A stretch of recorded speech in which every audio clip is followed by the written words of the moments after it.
Can you tell me what your connection is with music and Deep Ellum? Well, we've actually been coming through since about 2010. We've been performing in Deep Ellum pretty much constantly. So yeah, we've built a really good community over those years. It's a crown shame that you missed by my name, but you're not to blame.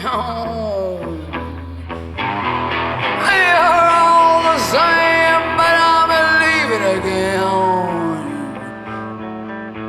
And this time it's forgiven. It's got a lot of respect for the musical history of the area here, where Robert Johnson recorded, the blueprint for rock and roll. The street over that way, Blondie and Jefferson played up and down the area And of course, here. Bessie Smith. Everything here is stained in the blues. But you're all the same.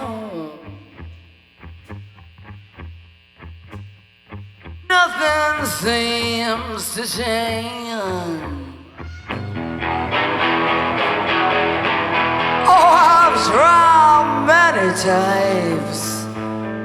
Oh, some might say I brought rain. But the wonderful thing about it is that it's not like Nashville, where it's been totally like sort of touristified. It's still got a lot of grit, and it's always evolving, always changing. We still love it down here a lot. I mean, you're very lucky to have a place like Deep Ellum that's rich in so much history.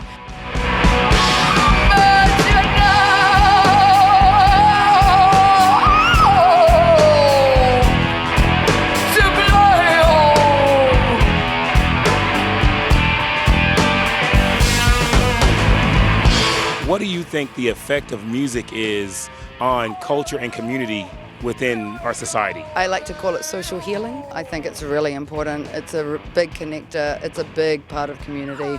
And for you people in Dallas and Texas, and for us that are newcomers here, it's actually one of the most exciting places I've lived musically.